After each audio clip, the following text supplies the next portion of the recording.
I thought as it was to be quite a short talk, I'd write it. So I hope that doesn't sort of interfere too much with any spontaneity, but I'll try not to enlarge on what I've got here. So I'm going to say something about the title a little bit later, keep you a bit of suspense about that one. But, well, obviously the only way to avoid it is to get enlightened, really, so we'll put that one aside for the moment. I want to start with the Buddha's Parinirvana, because that's why we're here today, what we're remembering today, his death without remainder. On the surface of it, it looks like the Buddha had a rather unpleasant death. He was old, he was worn out, and he had a nasty bout of food poisoning as he lay between two sala trees to die.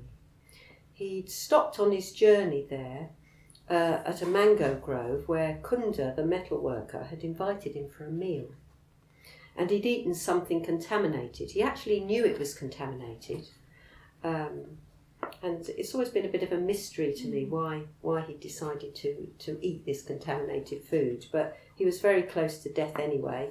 Maybe he thought it didn't really matter. But he asked Kunda not to serve that dish to anybody else. And after he'd eaten it, he asked Kunda to bury the rest of what was left, what were the leftovers, so that nobody else would be poisoned. But he didn't tell Kunda there was anything wrong with the food. So at the end of his journey, he lay down for the last time, and he would certainly have experienced bodily pain, but his mind was totally free from any form of mental suffering, those states that are so familiar to all of us, such as aversion, anger, resentment, jealousy, craving, intoxication, and all the others. It's hard for us to imagine what such a state of enlightenment is like as an actual experience. In the Parinirvana Sutta, the Buddha's attendant Ananda, who was his cousin and we know had attended the Buddha for probably about 20 or more years, is a key character in that last journey that the Buddha makes. Ananda was actually not enlightened, probably because he'd spent all his energy on serving the Buddha, and particularly remembering all his teachings. And I think there's a teaching in that, which is that it's all very well knowing the teachings, but we've got to put them into practice and meditate with them, which probably Ananda didn't have a lot of time for. So as the Buddha is dying, Ananda is distraught and weeping. And the Buddha calls Ananda to him and he says, "Enough, Ananda, do not grieve, do not lament, for have I not taught from the very beginning that with all that is dear and beloved there must be change, separation, severance. Of that which is born, come into being, compounded and subject to decay, how can one say, may it not come to dissolution? There can be no such state of things. Now for a long time, Ananda, you have served the Tathagata with loving kindness in deed, word and thought, graciously, pleasantly, with a whole heart and beyond measure. Great good you have gathered, Ananda, and now you should put forth energy, and soon you too will be free from the taints." And indeed, after the Buddha died, Ananda did gain enlightenment. Impermanence as a concept is something, of course, very familiar to us, one of the basic Buddhist teachings, and we see impermanence all around us. But somehow we manage to create a barrier between ourselves and impermanence, the truth of impermanence. So we fool ourselves that it tends to apply to other people and not to ourselves. In the 21st century, many people don't encounter death until perhaps their own middle age. Our own death can seem a great distance away, and we can put off reflecting on it unless, of course, perhaps one of our loved ones dies or we have the misfortune to be terminally ill. So the first half of the title of this talk, How to Avoid Death, is of course referring to our deeply ingrained habit of turning away from that reality. We find it hard to apply that reality to ourselves. It's not uncommon for people to reach the time of their death without actually being at all prepared. Often we're in denial, or fear means that we can't bear to face the fact of it happening. It's not easy to turn towards our deepest fears, but suppressing them, suppressing fear, only makes it grow until it becomes the bogeyman in our psyche. We avoid the whole reality of death by distracting ourselves with busyness, with plans and hopes for the future, as if we can guarantee living for a very long time. One of the most frightening things about contemplating death is fear of the unknown. We don't actually know what happens at death or after death, and no one can tell us reliably anyway, because no one returns to give us a report. Even accounts of near-death experience are open to a lot of debate. But I think what's interesting is the assumption that we commonly make that death will be an unpleasant experience, that it won't be as pleasant as being alive. Yet we have no evidence of that. Socrates had this to say: "To fear death is nothing other than to think oneself wise when one is not. For it is to think one knows what one does not know. No one knows whether death may not even turn out to be the greatest blessing of human beings, and yet people fear it as if they knew for certain that it's the greatest evil." And I found this rather lovely quote from somebody called Rossiter W. Raymond, who says, "Death is only a horizon, and a horizon is nothing save the limit of our sight." I find this a very beautiful comparison, that death is like a horizon which we can't see beyond. So perhaps we should learn to let go of negative assumptions that we might have about death. And of course we can bear in mind the teaching of karma, in particular death proximate karma, our state of mind that we're in at death.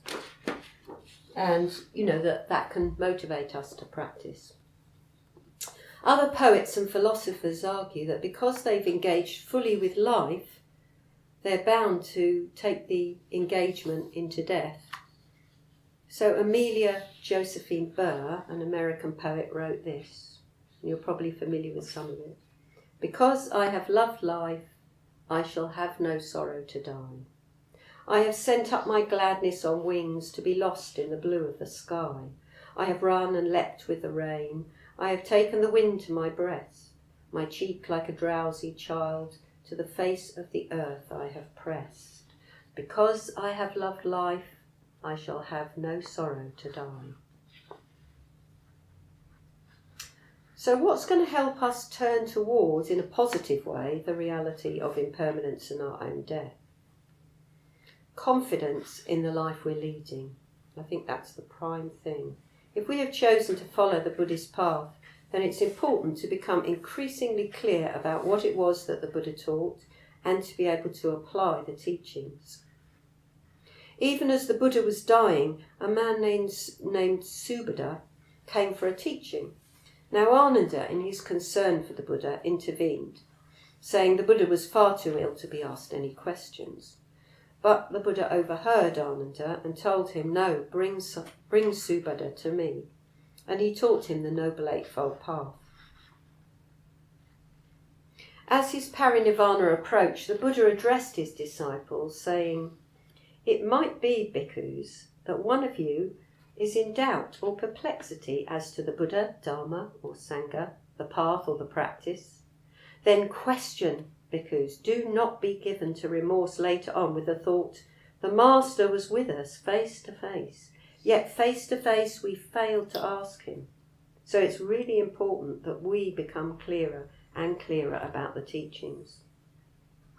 And we also need what I've called the 3 E's: ethics, emotional positivity and enthusiasm. In brief, the more ethically sensitive that we become, the clearer our conscience will be, and we won't be carrying a lot of regrets to our deathbed. Our ethical practice enhances our meditation practice. It's a bit like cleaning up a computer's hard drive to free up space and improve the operation and speed. We remove temporary files that no longer have a purpose. In the same way, when we clean up our lives, our awareness becomes less occupied by unhelpful habits that are on our conscience. Emotional positivity is also important because, of course, it helps us turn towards all our fears and our insecurities. But we also need enthusiasm. If we meander through life feeling like life just happens to us in a random way, we'll never make any progress. The teaching of Karma Vipaka shows us how our behaviour today influences our future experience, and we need to be constantly aware of that truth. This reminds me of the story of Bahia, of the bark cloth, that's found in the Udana. So Bahia was a well-respected spiritual teacher. He was venerated and supported by the community, given robes and alms food. And one day when he was meditating, the question arose in his mind, I wonder if I'm one of those in the world who are arahants, or who have entered the path to arahantship. But then something spoke to him, a spirit perhaps, or maybe his own mind. You, Bahia, are neither an arahant nor have you entered the path to arahantship. You do not follow that practice whereby you could be an arahant. Well, he's a bit shocked at this. He says, then in the world, who are the arahants who have entered the path? Well, there is, Bahia, in a far country, a town called Savatthi. There the Lord now lives, who is an arahant, the fully enlightened one. So Bahia sets off immediately, and he only stops, it said, one night at each place, because he wants to get there so quickly. But when he reaches Savatthi, he finds that the Buddha is out on his alms round.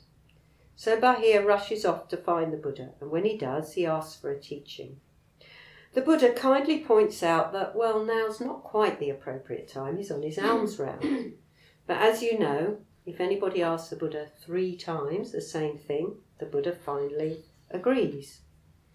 So he says to Bahia, herein, Bahia, you should train yourself thus. In the seen will be merely what is seen. In the heard will be merely what is heard. In the sensed will be merely what is sensed. In the cognized will be merely what is cognized. In this way you should train yourself, Bahia. And this teaching has the profoundest effect on Bahia, and he gained enlightenment on the spot.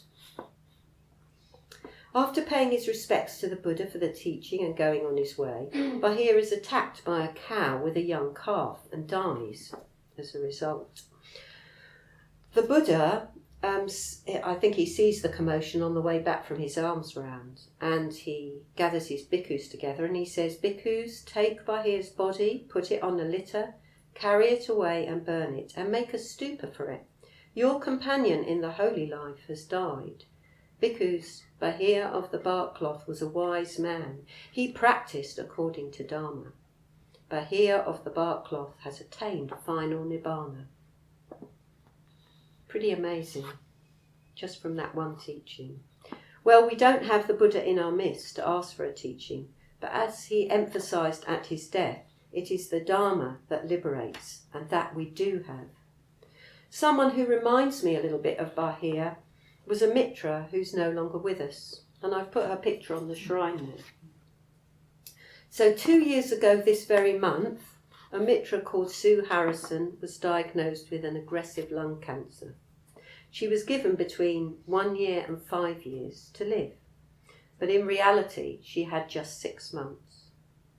She had been a practicing Buddhist for only about 4 years, but during that short time she'd taken the Dharma to her heart and she'd transformed her life. She was an impressive person. She had a lot of suffering in her life, including a long spell of hard drugs. But once she found the Dharma, she soaked it all up and took advantage of every opportunity available to her. Retreats, study, ordination process, the whole lot. And she was devoted to Sangharakshita, and I'm really pleased that she managed to have 2 meetings with him before she died. When she told me about that first visit, they'd obviously hit it off and talked like old hippies together. She never missed mitra study, and once she even turned up with an eye patch in the dark, in the winter, having driven all the way from Great Yarmouth, having had a cataract operation that day. A little bit mad, but quite impressive. She was instrumental in that group in Great Yarmouth really taking off. She started it with Saroja and Sinadarkani. Apart from the actual teaching itself, she really ran that group. She did all its administration, its advertising, the befriending. When people booked on a course at Great Yarmouth, by the time they arrived at the class, they would greet Sue like an old friend. She was immensely kind to everybody. In the last months of her life, all the order members here, we managed to set up the conditions so that she could be ordained and become Dayavandana, which she did in July 2015, only 1 month before she died. She's a truly wonderful example of someone who practiced with the whole of themselves. I mentioned earlier that one reason we find it difficult to turn towards death is that we distance ourselves from the reality of it happening. We actually see a lot of it on television, on the news, but it's all very distant, often literally across the world. There's a very moving poem by Kukai that I know a lot of you will know, and it's all about impermanence. So I'd like to read it to you, and then I've made my own version, a kind of more up-to-date version of the poem. Anyway, this is Kukai. To a nobleman in Kyoto, that's the title. You asked me why I entered the mountain deep and cold. Awesome. Surrounded by steep peaks and grotesque rocks. A place that's painful to climb and difficult to descend, wherein reside the gods of the mountains and the spirits of trees. Have you not seen, oh, have you not seen the peach and plum blossoms in the royal garden? They must be in full bloom, pink and fragrant, now opening in the April showers, now falling in the spring gales, flying high and low, all over the garden the petals scatter. Some sprigs may be plucked by the strolling spring maidens, and the flying petals picked by the flittering spring orioles. Have you not seen, oh, have you not seen the water gushing up in the divine spring of the garden? No sooner does it arise than it flows away forever. Thousands of shining lines flow as they come forth, flowing, flowing, flowing into an unfathomable abyss. Turning, whirling again, they flow on forever, and no one knows where they will stop. Have you not seen, oh, have you not seen, that billions have lived in China, in Japan, none have been immortal from time immemorial. Ancient sage kings or tyrants, good subjects or bad, fair ladies and homely, who could enjoy eternal youth. Noblemen and lowly alike, without exception, die away. They have all died, reduced to dust and ashes. The singing halls and dancing stages have become the abode of foxes. Transient as dreams, bubbles or lightning, all are perpetual travellers. Have you not seen, oh, have you not seen, this has been man's fate, how can you alone live forever? Thinking of this, my heart always feels torn. You too are like the sun going down behind the western mountains, or a living corpse whose span of life is nearly over. Futile would be my stay in the capital. Away, away I must go, I must not stay there. Release me, for I shall be master of the great void. A child of Shinyon must not stay there. I have never tired of watching the pine trees and the rocks at Mount Koya. The limpid stream of the mountain is the source of my inexhaustible joy. Discard pride and earthly gains. Do not be scorched in the burning house, the triple world. Discipline in the woods alone lets us soon enter the eternal realm.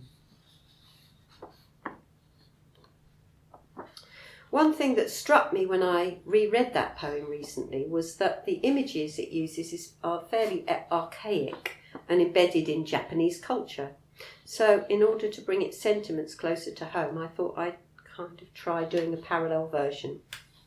Here it is. To a friend in Norwich. You ask me why I spend so much time alone in my cabin, wherein reside the distractions of the mind and the dark, unintegrated aspects of my psyche. Have you not seen, oh have you not seen, the daily news of the destruction of Aleppo? Thousands have died or been made homeless. Ancient buildings throughout the city reduced to rubble and ashes. Have you not seen, oh have you not seen, the young people drinking and dancing happily in a Paris theatre, lying moments later in pools of each other's blood? Their grieving families deprived of loved sons and daughters, sisters and brothers. Have you not seen, oh have you not seen, that even in the past year so many talented men and women have disappeared from the earth? Leonard Cohen, Alan Rickman, Gene Wilder, Muhammad Ali, David Bowie, Carla Lane, Ronnie Corbett, Terry Wogan, George Michael, Victoria Wood, Prince, Andrew Sachs. They have all died, their voices gone forever. Presidents with good intentions and those misusing power, who of them will be alive in 50 years?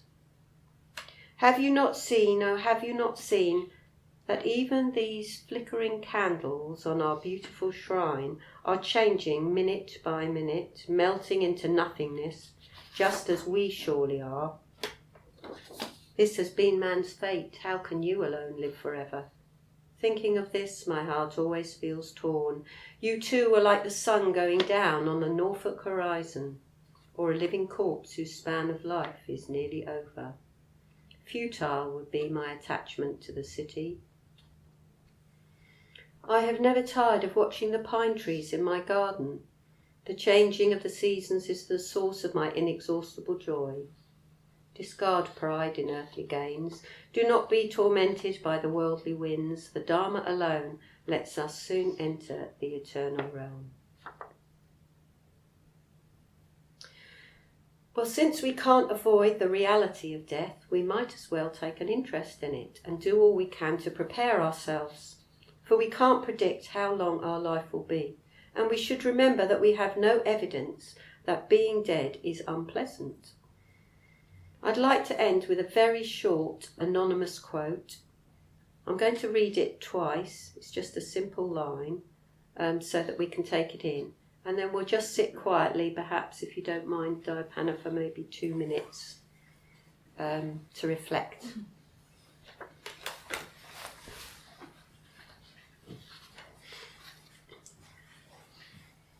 Death is not extinguishing the light.